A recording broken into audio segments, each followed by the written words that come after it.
Tayo po ay manalangin. Aming amang dakilang Diyos, pinapapurihan ka namin at pinapasalamatan ng walang hanggan. Kumilos po kayo sa amin sa Espiritu. Ipagkaloob po ang kapangyarihan ng pagtuon sa inyo.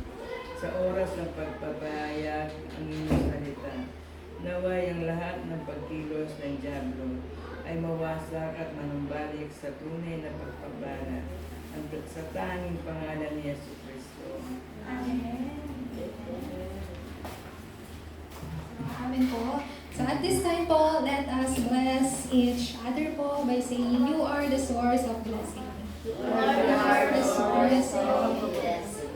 Amen. Amen.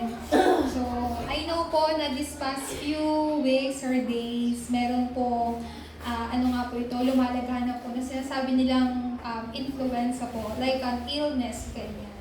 And I know po maybe some of your relatives, family, or maybe children po ay meron na pong sakit, ganyan. And I pray po na even during those hard times po, you can always keep yourself po, keep yourself healthy, at pinaka-importante po, keep your faith very healthy po. Pinaka-importante.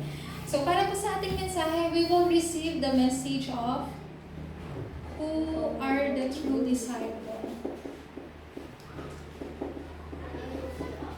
Ang isang salita po ng disciple po ay mga tagasunod.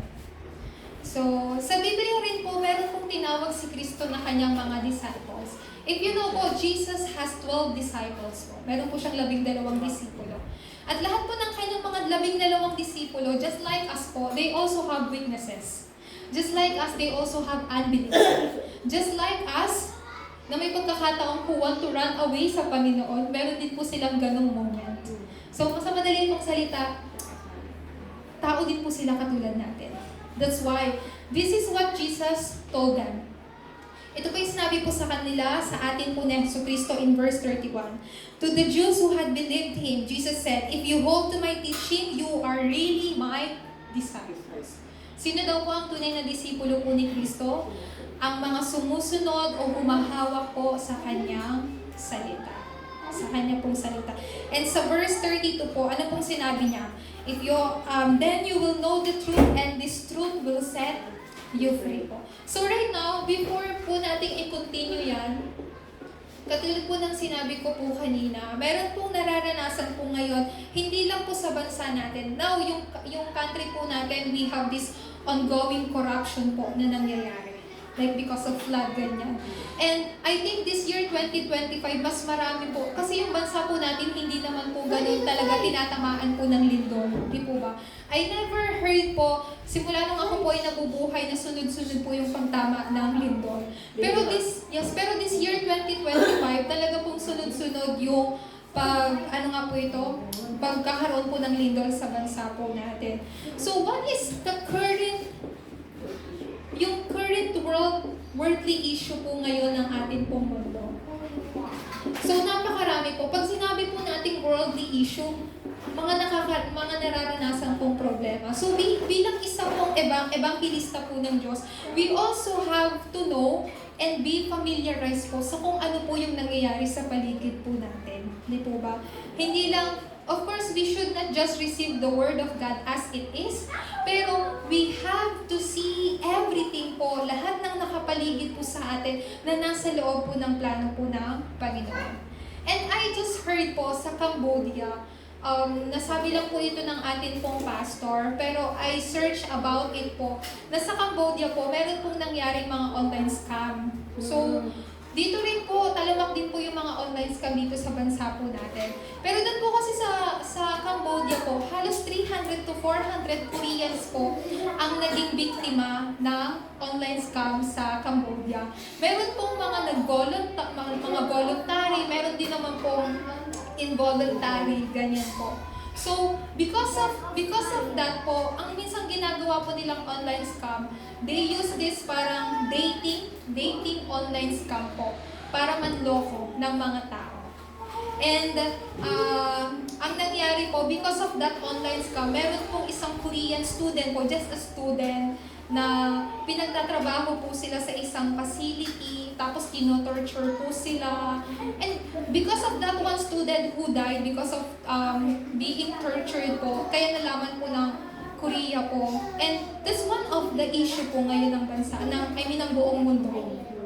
And katulad ko na sabi ko po sa inyo po kanina, we have this ongoing corruption sa bansa po natin.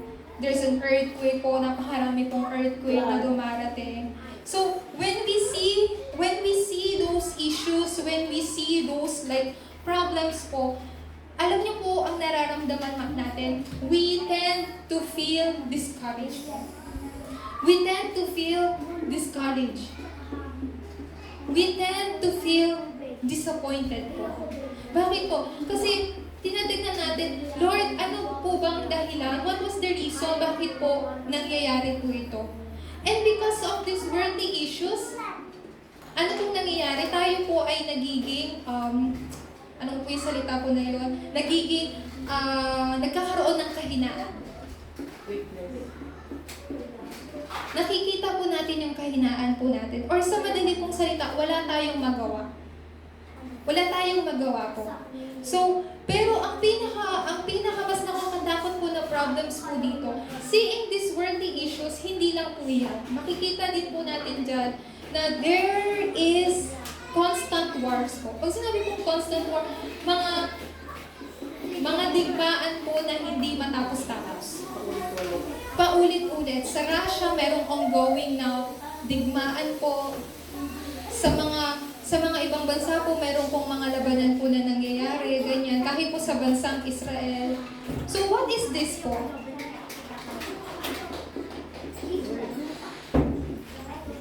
Hindi lang po yun, it brings disasters po.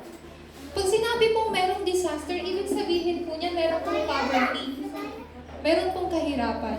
Kung meron pong disaster po, meron pong digmaan, 100% po ang tao po yung maghihirap. Ang tao po yung magsasuffer. Di po ba? Hindi lang po yung mga taong nasa digmaan, pero mismo po yung mga tao, yung mga normal citizen po, they suffered a lot po. Just like us. Pero, this disaster po, this current worldly issue po right now ng atin pong bansa, ano po yung dapat po nating, laging maalala and have to always remember po? The answer to save the world po is none other than only Christ po. Tanging si Kristo lang. You and I, we cannot solve this constant wars po. We cannot even solve kung ano po yung nangyayari po dito sa mundo. But, you who possess, kayo po na nagtataglay ng kasagutan ng tanging Kristo, you can always block the disasters and poverty sa family po ninyo. Amen po ba? Why? Because you possess this, only Christ po. So, do not ever be deceived po. Seeing yung current worldly issue po ng bansa po natin, you don't have to feel discouraged. You don't have to feel disappointed. Of course, wala kang magagawa, pero hindi mo kailangan magkaroon ng kahinaan. All you have to do po is to hold on to this answer of only Christ. Because only Christ can save and revive this world po. Pero wag po tayo masyadong lumayo. Only Christ can block this disaster and poverty po within your family. So hold on to this natatanging kasagutan po. Kaya nga po, seeing this worldly issue po natin, you also have to see what is God's desire po. Ano ba yung kalooban ng Diyos? Ang kalooban po ng Diyos ay yung mga maitatag po yung tunay na mga disipulo na nakakaalam po ng katotohanan. According to the Bible, sino po ang katotohanan? Who is this truth? Ang tunay na katotohanan po ay si Jesus ang Kristo. Marami pong totoo dito sa mundo, pero yung katotohanan po dito sa mundo ay minsan nagbabago, minsan naglalaho, pero the truth that Jesus is the Christ will never fade away po. Hindi man po maglalaho. So when you hold on to this truth po na si Jesus ang Kristo, ang lahat po ay magbabago. So, hindi lang po yun. In every age po, sa bawat kapanahunan, ang Diyos ay laging nagtatatag ng isang tao na magliligtas po. In every age na merong dumadating na disaster, God always prepared one person to save that age po. Let me give you an example po. So, during their slavery in Egypt, 400 years po, whom God called? God called Moses po. Why? Because si Moses, he has the covenant of blood sacrifice. Meron po siyang covenant ng, ano nga po ito? About the blood of the covenant. So, he has that covenant po. So, because he has that covenant po, God used Moses po upang iligtas po ang Ehipto sa loob ng pagkakaalipin for 400 years po. Another example, during captivity age po, sino pong tinawag ng Diyos? God called Daniel. Si Daniel po. Kasi po si Daniel po, he resolved to his heart po not to bow down idols. Kasi during that time, lahat ng mga Israelites, they already decided, para hindi tayo mamatay, let's bow down sa let's do idol worship. Pero si Daniel, he's different po. Kahit yun yung mga tao, kahit yun yung mga ginagawa ng mga tao sa paligid niya, pero he resolved to his heart not to bow down idols po. That's why God used Daniel po. During captivity po nila sa Babylon for 70 years. And what else po? During their colonization sa Roma po, whom God has called? Paul. And as you all know po, si Pablo, isa po siyang persecutor. Meaning to say po, pumapatay siya at nanguhuli po siya ng mga Christians like you. So if ever you live in Paul's age, maybe si Dicones Maria wala dito. Naintindihan niyo po ba? So ibig sabihin po nun, ito pong si Pablo, but one day, Jesus called him and he realized this gospel. And through Paul po, nagkaroon po ng ebanghelyo po sa lahat po ng lugar na kanyang pinuntahan. So, what I am, ano po yung sinusubukan ko pong sabihin sa inyo? This one person po who has this gospel, accurate gospel po na si Jesus ang Kristo, katulad po ninyo, can block and save this world po. Can block the disasters and save this world. So, huwag niyo pong tignan yung sarili po ninyo na mahina. You always have the answer of only Christ po. Kaya sino po itong katotohanan? Ito pong katotohanan ay walang iba po kundi si Jesucristo. Si Kristo po ang katotohanan. And just according to the Bible po, sabi po dito, Jesus Christ, this truth po is this word. Sino po ba ang salita? Ito pong salita po na to ang siyang katotohanan. At ang salita po na to ay si Kristo. Kaya po si Kristo ang katotohanan. So it's different. It's the same po. Kaya hindi lang po yun. This is the gospel po. What did Jesus say? I am the true, si Yesu Cristo, dumating siya dito bilang tunay na propeta who became the way to meet God. He came here as a true priest, He died on the cross, He forgives our sins po, bilang tunay na pari po. Pinaka-importante pong ginawa ni Jesus, He completely destroyed Satan's power po bilang tunay na hari. This Jesus Christ is the truth po. This word is the truth po. So, I believe I put some verses po. So, kung hindi, lagay ko na lang po dito. John 14 verse 16. Alam niyo to. Jesus said, I am the way, the truth, and the life. No one comes to the Father except through me. 1 John 3:8 po. Jesus, the reason the Son of God came to this earth to destroy the devil's work. Hindi lang po yan. Romans chapter 8 verse 2. Tayo po ay nakatali sa batas ng kasalanan at kamatayan, pero tayo na po ay pinalaya ni Jesucristo. So, ang pinaka-importante din po rito, sa Marcos chapter 3 verse 13 hanggang 15, Jesus called those He wanted. Tinawag daw po ni Jesucristo yung mga gusto niya pong tawagin. Bakit daw po? He called those He desires, kanya pong, tinawag niya po yung sino po yung gusto niyang tawagin. Why po? To send them out. To send them out po, saan po sa field, para ibahagi po yung gospel. At hindi lang po yun. He gave them the authority para wasakin ang kapangyarihan ni Satanas. Ito po yung tunay na disipulo po na hinahanap po ng Diyos. Sino po ulit yon? Ang isang tao na merong humahawak sa gospel, yung mga tao na humahawak po sa katotohanan, at yung mga taong tinawag at pinili po ng Diyos. Sila po yung mga nais po ng Panginoon. Kaya nga po, sino po ang tunay na disipulo? Una po sa lahat, those who follow the living word.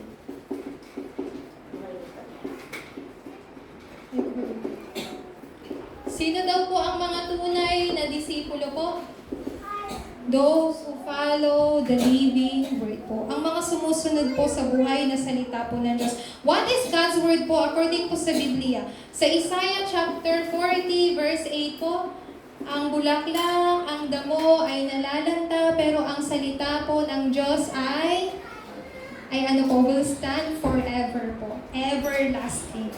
And sa Hebreo chapter 4 verse 12, ang salita ng Diyos ay buhay at mabisa, mas matalas kaysa alinlamang tabak na sa magkabilay may talim.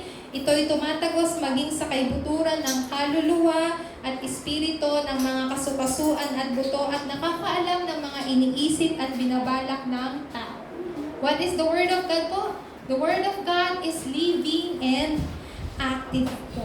So, the true disciple po, they are the one who follow the living word po. God's word is not ano nga po ito, patay. Ito po ay buhay na kumikilos po sa atin.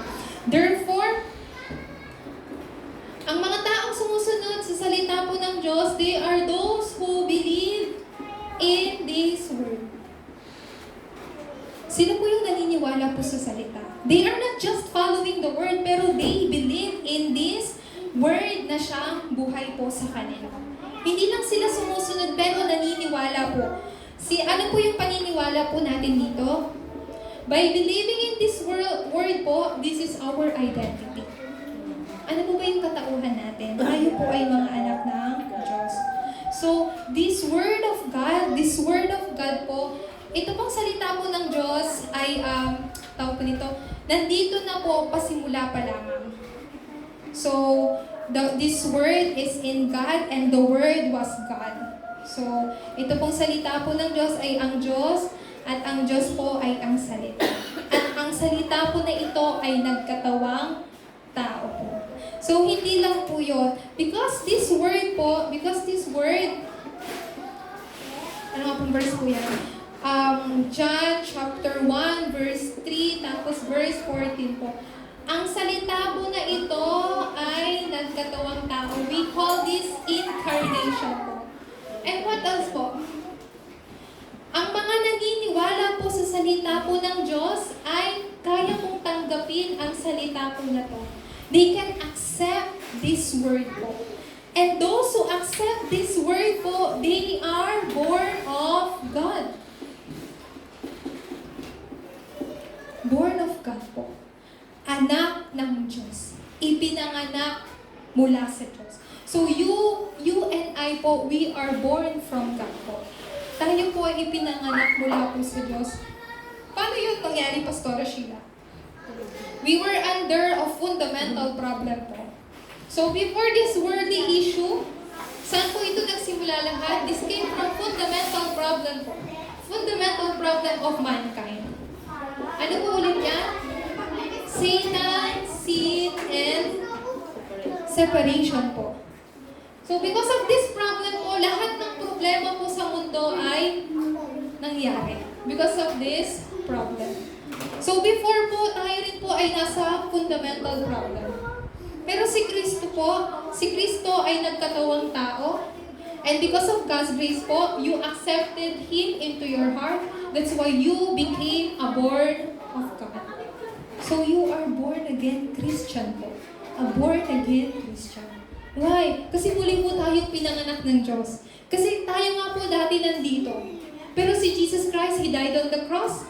So meaning to say po, muli niya po tayong binigyan ng bagong buhay. So we are called born again Christians. And hindi lang po yun. Pangatlo po, those who believe in the Word po, they know what God's desires.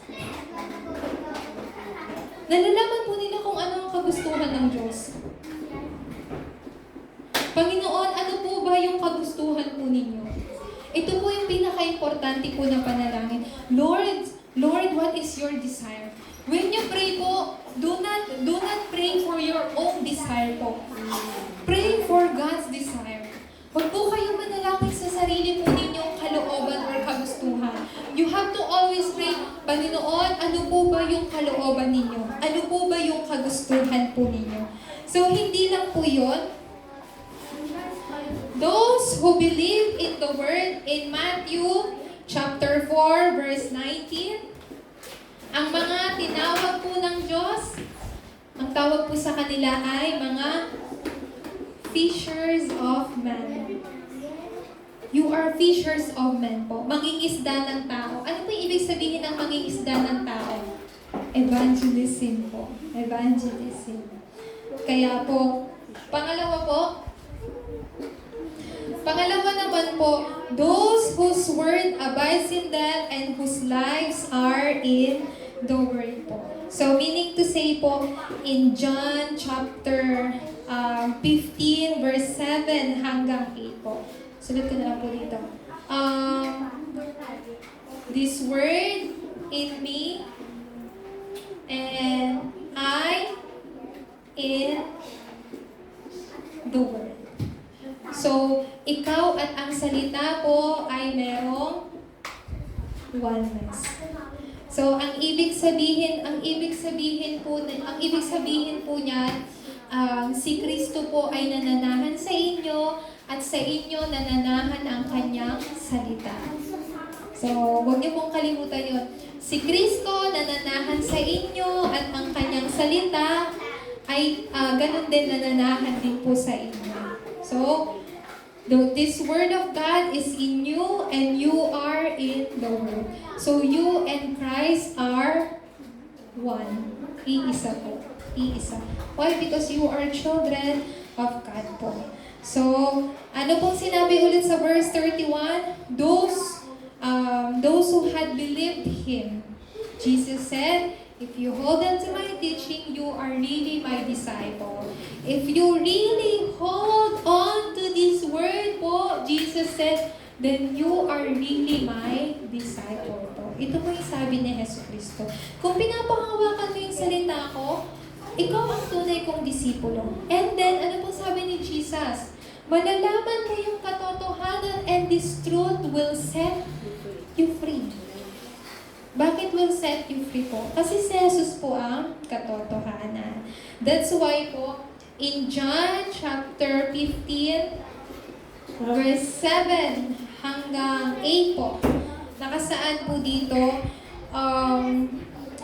ano po yan? If you remain in me and my words remain in you, ask whatever you wish and it will be given to you. Ano po sabi sa verse 7? Kung kayo daw po ay mananatili sa kanyang salita at ang salita ay manatili sa inyo, ask whatever you wish. Sino pong hindi magugustuhan yun? Ask whatever you wish daw po. Pag sinabi pong ask whatever you wish, pray. Pray and you will be answering. You will receive answer po. Sabi ni Jesus, ask whatever you wish. Lahat yun ay ipagkakaloob ko sa inyo. Ano pong condition? Ano pong condition ni Jesus? If you remain in my word. Sa madaling salita, if you hold on to my word, ask whatever you wish, and you will receive answer. Do not forget like this po. That's why tinuturo po namin sa inyo na when you pray, always pray, holding on to the word po. Pangatlo po. Pangatlo po is those who are held by the word. Pag sinabi pong those who are held by the word po, yung mga pinapanghawakan po ng salita. Hindi po tayo humahawak, pero yung pinapanghawakan po ng salita. So, I will just give you one example po. In Genesis chapter 12, verse 1 hanggang 4. Sino po ito? You can see here Abraham. Ito po yung unang beses na tinawag po ng Diyos si Abraham. At yung pangalan pa po niya, hindi po Abraham, Abram pa po. Abram, wala pang H. Abram, sinabi po ng Diyos. Sinabi po ng Diyos sa kanya, Abram, go into the country, leave your country, your people's household, your father's household, and go to the land I will show you. Sa madali pong salita, sinabi po ng Diyos, dumating po ang Diyos sa kanya, pumunta ang Diyos kay Abraham, sinabi niya sa kanya, na lisanin mo ang iyong pamilya.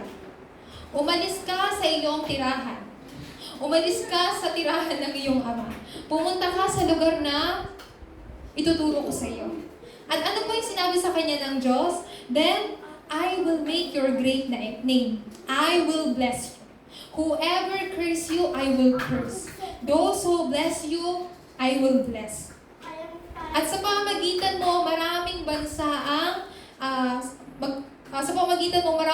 ang magkakaroon ng lahi. So these are the 5 blessings that God gave to Abraham. And in verse 4 po, you can see here, ano pong nakalagay dito? So Abraham went as the Lord had told him. After God said, yung verse 1 hanggang 3, ano pong ginawa ni Abraham? Siya po ay sumunod po sa Diyos. Siya po ay sumunod po sa Diyos. So meaning to say, after holding on to the word po, si Abraham, he hold on to this word, he hold on to this covenant po, ano pong ginawa niya?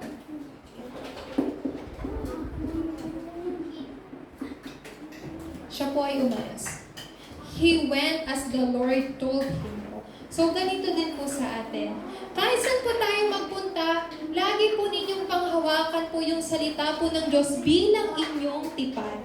What is your covenant po? Si Jesus lamang po ang Kristo. So, meaning to say po, those who follow the living word, meaning to say po, you have to ride on the stream of the word. You have to ride sa daloy po ng salita po ng Diyos. So, word stream po. These are God's word po. Ito po ay salita po ng Diyos. Pangalawa po, hindi na naman po magkakasya yung ating sulat sa whiteboard. So, anyways po, pangalawa po is those who pray with the living prayer po. Ano po yung pangalawa? Those who pray with the living prayer. Ano pong klaseng panalangin? Buhay na panalangin. Sino daw po ang mga disipulo? Una, those who follow the living word. Pangalawa, those who pray the living prayer. Do not just pray po, but pray with the living prayer. Because this word is living, of course you have to do living prayer po. Kasi kung ang salita po ng Diyos ay patay, you don't have any choice but to also have a prayer po na hindi buhay. But because of this word is alive and active po sa buhay ninyo, absolutely, you must do what is living prayer po. So ano po ba yung living prayer? Those who hold on to the accurate covenant po. Ano po itong accurate covenant? Yung mapanghawakan nyo po yung only ng Acts chapter 1, 3, and 8 po. So, living prayer po means holding on to the only of 1, 3, and 8 po.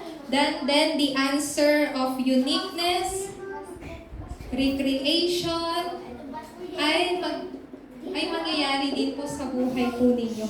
Katulad po ni Joseph. Si Joseph po, he held on to the word of only.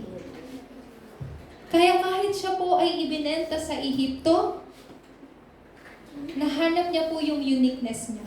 And he was able to overturn yung Egypt country po. So this same blessing, this kind of blessing po, ay i-prepare din po sa inyo ng Panginoon. So hindi lang po yun. That's why po kapag kayo po ay mananalangin, sabi po sa Mateo chapter 6, verse 33 po, you have to seek first the kingdom of God. God's kingdom po. Bakit po ba? Bakit we have to seek this first po? Kasi ang lahat po sa kaharian po ng Diyos, ang lahat po ng bagay ay nasa loob na po ng kaharian po ng Diyos. And God said po, that when you seek first this kingdom, everything will be added unto you. So don't just pray for food, clothing, and shelter po. You have to pray for God's kingdom. God knows already what you need po. Tama po ba? Yung mga anak po ninyo, nung sila po ay, like for example po natin yung mga anak ni Sister Camille, because they are still young po, kahit hindi po nila hingin po yung gusto po nila, alam po ninyo yung kailangan nila. Like for example po, pag si Soy umiyak, alam nyo, baka nagugutom na to. Kahit hindi niya po sabihin. So, ganun din po ang ating amang Diyos. Without asking for food, clothing, and shelter po, worldly things, God knows already that po. Alam na po ng Panginoon. So we just have to pray, Lord, may I always seek first your kingdom. May I always see yung work po ng kaharian po ng Diyos. Kaya po, pangalawa, ano po yung living prayer natin? Those who always pray for the filling ng Holy Spirit. Ng banal na Espiritu po. This should be 300% po. Ano po yung panalangin na dapat po natin gawin? Lord, fill me with your Holy Spirit po. Ito po yung pinaka-importante ng panalangin. Panginoon, panahan niyo po ako ng inyong banal na Espiritu. And then, pangatlo po, importante rin po to continue gamitin po yung 7-7 prayer. I know na familiar po kayo, hindi man po lahat, pero alam niyo po yung 7 Bartizans prayer. And since I already print yung 7-7-7 prayer po sa pamphlet po ninyo, I really encourage you po na lagi po yung gamitin. And also po, we have authority prayer po. I will distribute it po after our worship done. So this authority prayer, continue to use it po. So, anyways po, this living prayer means you are riding the prayer stream. Kayo po ay pumapasok po sa daloy ng panalangin. Here, daloy ng salita. Dito po, daloy ng panalangin. Pangatlo po, who are the true disciples? Those who follow the living word, those who pray with living prayer, and those who understand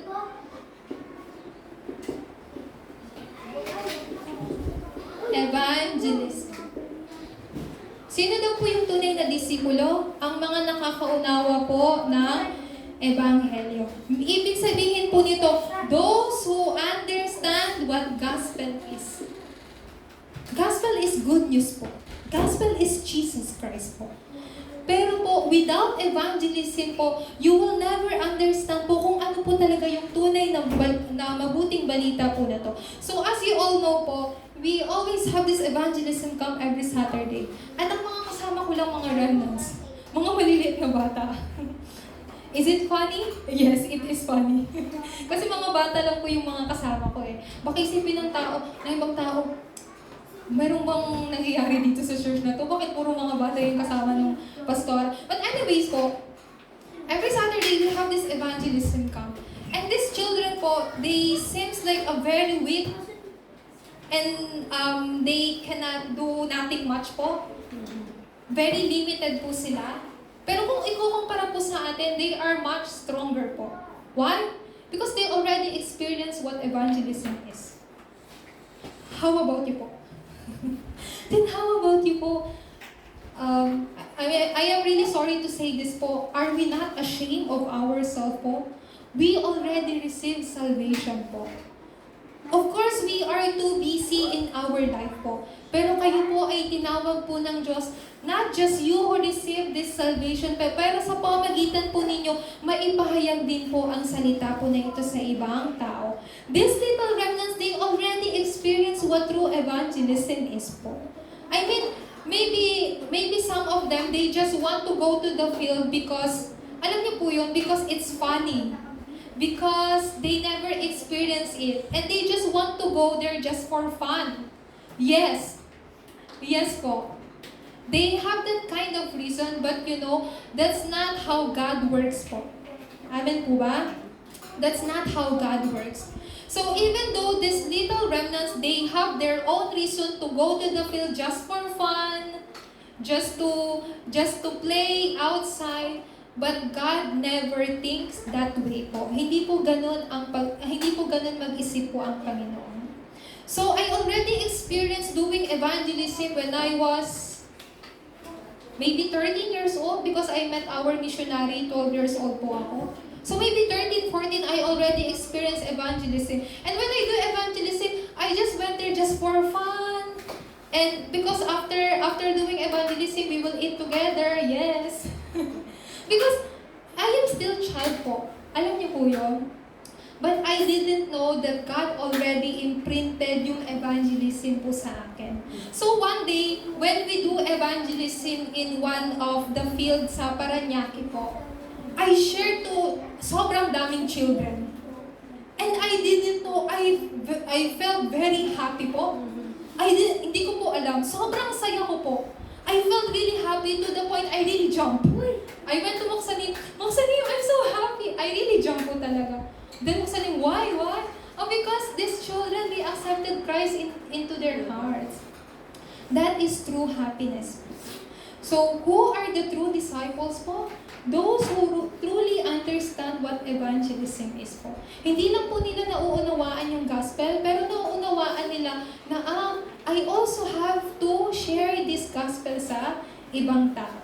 Kaya nga po, when you do evangelism, when you share this gospel po, always remember, ang kaharian po ng Diyos ay kumikilos. Ang kapangyarihan po ni Satanas, all the authority of Satans are being crumbled down. Pinaka-importante po, ang anghel po ng Diyos ay ipinapadala to mobilize po. You know po, yesterday, these children po, they went out to the field and they went ahead of me po. So sila po muna yung pinauna ko sa field. And they were very nervous po. Why? Kasi hindi nila kasama si Pastora Sheila. I am not there. So I told them, you just have to go there first. Kasi before they went out to the field, we prayed together po. But these children they are still children po, of course. Without adult, they cannot do evangelism po. They cannot approach people po. But then, I told them, Remnants, God is with you. God is with you. So kahit wala si Pastora, kasama niyo pa rin ang Diyos. So they went out to the field and maybe after 5 minutes, sumunod po ako sa kanila. And I already saw them already sharing the gospel to 2 young kids po. Can you believe in that po? Pastora, bata lang naman yung sinaran nila eh. It's still a miracle po. Why? Because they are still young, very young po. Very young. I already saw na nag-share sa 2 pong mga bata. And after that, nag-share po ako sa, ano nga po yan? Sa parents po ng mga bata po na yun. So, pinaka-importante po sa lahat, when we share this gospel po, these 3 things will arise. Amen po ba? Amen. Do not just keep the word in you po. Kailangan niyo pong i-share po yung bunga po ninyo. Pinaka-importante po, evangelism po means you are starting spiritual war. So, pasensya na po, medyo maglalagpas lang po tayo sa 12 p.m. So, this is spiritual war. What is spiritual war po? Against Satan. Just remember this po. Against Satan. Not against flesh and blood po, but against Satan. You have to start this spiritual war against Satan. Satan will never be afraid of you po. Hindi po matatakot si Satanas sa inyo. Pero, natatakot si Satanas sa inyo because you possess the name of Jesus, which is the highest name of all. You know po? Isa lang pong pangalan na kinakatakutan po ni Satanas, pangalan ni Jesus. And because you possess that highest name of Jesus, then Satan is also afraid of you. Amen po ba? So, when we do evangelism, this kind of works happen po. Doing evangelism po, you are preaching the name of Jesus Christ. So, Satan really hates that. Because Satan really hates that, he will continue to deceive you po. Pero, kailangan niyo pong panghawakan po ito, pangalan po ni Jesus. Hindi lang po yon. Kailangan niyo pong maghanda for magkaroon po ng actual preparation para po sa spiritual war po na ito. So, as you all know po, we have these 3 courtyards. Yung 3 courtyards po, it centers sa gentiles, sa prayer, and sa children po. So, our church po, ito po ay bahay dalanginan. Pwede po kayo laging pumunta po dito para manalangin po. Pangalawa po, we have this 3-day weekend age po. So, every Friday, as you all know, we have Friday healing message po. So, I encourage all of you po to attend our Friday healing message. So, Friday healing message po is where we can receive true healing po. Tinawag bilang isang healing minister po ng Panginoon. So, I really encourage you po. I really encourage you na tumanggap po ng mensahe po na to. At hindi lang po yun, every Saturday, we have this, nakasentro po sa mga remnants. We are helping remnants to raise them as a summit. What kind of summit? A spiritual summit. A skill summit and a cultural summit. And every Sunday po, you just have to focus po sa salita po ng Diyos. That is 3-day weekend age po. At ang pangatlo po, you must have this meditation po. What kind of meditation po? Holy meditation po. Saan po nakasentro? Sa salita po ng Diyos. Sa salita po ng Diyos. So, ano pong tawag po natin dyan? If this is a word stream, a prayer stream, then you also have to ride on evangelism stream po. Sa daloy ng ebanghelyo. Kaya sa atin pong pagtatapos, hindi ko na po sulatin. Nandyan po yan sa inyo pong pamphlet.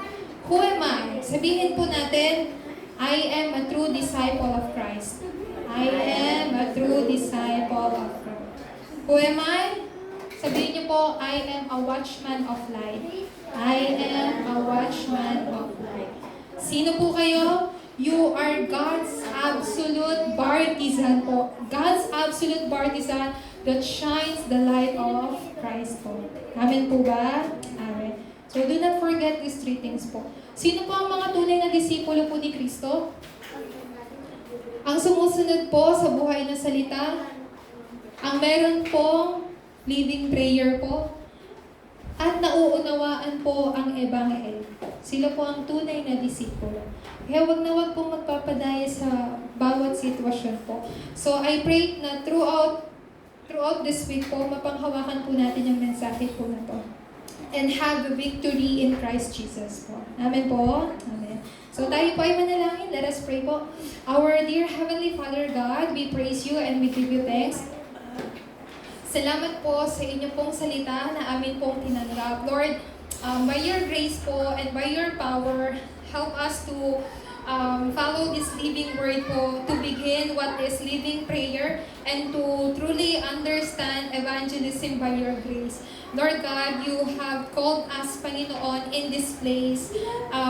Hindi lang po para lang sa amin na tumanggap ng kaligtasan, kundi rin po ay maibahagi rin po namin ang mabuting balita na ito sa ibang tao. Lord, throughout this week, may we all experience the true victory, true answer in Christ Jesus po. Allow us to go inside of this living word to begin the living prayer that truly receives the answers and to show our fruit po, Panginoon, sa ibang tao. Ito po ang aming dalangin sa tanging pangalan ni Jesucristo. Amen. Amen. At this time po, let us sing Jesus is